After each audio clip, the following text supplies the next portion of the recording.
Rabbi Sai Azoi, 12 Nasiim, heads of the Shvatim, all bring identical offerings, one shevet per day to inaugurate the Mishkan, the same amount of animals, metals, utensils. And amazingly, the Medrash Rabbah says that each Nasi had specific kavanas with each different element of their offerings for something to do with the particular history or goals of their individual tribe. On the 8th day, it was a turn of Shevet Menashe, led by Gamliel ben Pedatzur.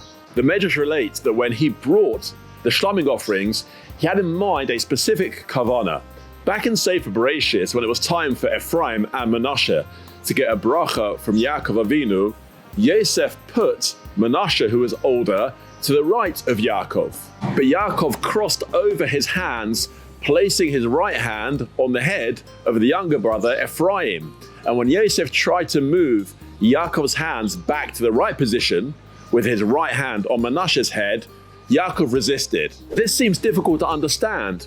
Why would the Nasi of Shevet Menashe centuries later be keen to remember and celebrate this part of Menashe's history? Wasn't the result over here tragic? Menashe didn't get the bracha which his father Yosef had wanted for him, because Yaakov persisted in making sure that Ephraim got the stronger bracha. Why remember that? My high. Rabbi Yitzchak David Grossman was born in 1946 to a rabbinic family that had been living in Yerushalayim for 6 generations. But no one could have dreamt how far his journey has taken him from his Me'er Sharim upbringing. In 1967, when many people in Eretz Yisrael thought that that was it, we were going to be obliterated, to seeing the Kosov for the first time, that experience moved him that he wanted to somehow pay HaKadosh Baruch Hu back for the unbelievable Yeshua. I say to myself, what can I give thankful to God for this miracle? So when he asked the Lelever Rebbe, what should he do? He told him there's a town called Migdal Emek in the north. Go and see what can be done there. So young Rav Grossman in his Shana Rishona turned up to see a poor, secular, crime-ridden, run-down town. But with his beard, payers and bekasha, charisma and heart, over the last almost 60 years, he has led a remarkable revolution there. Today he presides over Migdal Ohr institutions, which has 15 schools, 7 daycare centers, and over 20,000 alumni. Many of those boys and girls have come from extremely tough backgrounds and have been shown the beauty of Yiddishkeit by Rav Grossman. Today he's the Rav of the town, where crime has fallen 90% since his arrival, and aside from Bnei Brak, is the only town in all of Eretz Yisrael where all the shops are closed on Shabbos. There are seemingly endless amounts of stories of how this legendary figure has led the way. The 700 Miluim soldiers who came to Migdal Emek for one night and ended up with tears in their eyes writing Osios in the Sefer Torah. Or the Torah learning program he started in prisons across Eretz Yisrael, which now has over 1,000 prisoners enlisted learning. And there are so many more stories, but here's just one. Early in his days in Migdal Emek, he noticed, walking in the street, luxury cars parked. And he wondered, what are these cars doing here? It was such a poor town, no one owned cars like that. So after some inquiries, he found out that these cars were actually owned by Arabs from local towns.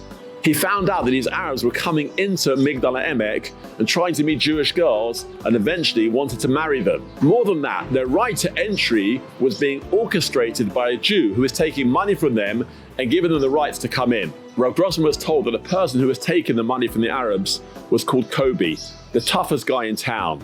But not deterred by what he heard, Rav Grossman asked where he lived and decided to go around to his apartment, knock on his door, and confront him about what was going on. More of that soon, but back to our question about the Nasiim. Why was Menashe still recalling what had happened with Yaakov centuries previously? Wasn't that a traumatic failure? I heard a beautiful answer to this question from Rav Victor Brazil of Kedas Avreichim in Hanof. Explained as follows. It's true that the result wasn't what Menashe was seeking, but through what happened, Menashe saw that Yosef was so keen for him to get the bracha with Yaakov's right hand. Yosef the father held of his son Menashe, and there's nothing more precious for a child to know that his father holds of him, and that was a memory which was worth cherishing for centuries afterwards. Back to Rav Grossman knocking at Kobe's door. Kobe opened the door, saw the rabbi there, shocked, said, "What do you want?" So Rav Grossman said, I want to drink a l'chaim with you. Thrown off his guard, all of a sudden, Kobe found himself sitting opposite the rabbi at the table. The rabbi said, do you realize that what you're doing? If these Arabs marry these Jewish girls, families of Yidden are going to be lost forever. Kobe said, listen, it's my parnasa. Rav Grossman said, okay, I'll find you a different parnasa. Kobe said, but I'm not prepared to work for anyone. You know what it's like when someone gives me orders? So Rav Grossman said, okay, so tell me, what's your ideal job? And Kobe said, you know what I want to do? I'd be prepared if I owned a truck to use that truck and drive it around, making deliveries across the country. I could make a parnas that way without a boss sitting on my head. So Rav Grossman thanked him. The meeting by that stage was harmonious. They bid each other at least a temporary farewell. That day, Rav Grossman went down to Yerushalayim. His parents and his in-laws had bought him and his wife a small apartment in Yerushalayim in Rehov Chana. Rav Grossman sold the apartment that day. Rav Grossman took the money and went and purchased a Volkswagen truck. He went back to Kobe, put the keys down in front of Kobe, and even organized him a job with a local factory doing deliveries across the country. Kobe was blown away. He couldn't believe it. It became the start of a beautiful relationship. Kobe was Chayzer B'tshuva, and today he works helping children with addiction problems. Like a true father, Yosef style, Rav Grossman had fully believed in Kobe, regardless of what he'd been doing with his life at that stage. Because he sees that I believe in him. Believe in him. Everybody looks at him like the worst man that can be in the world. He decided to change. True paternal love, not just for our children, but for all of Achenu Kol Beis Yisrael, like Menashe understood, there's nothing else like it. Good Shabbos.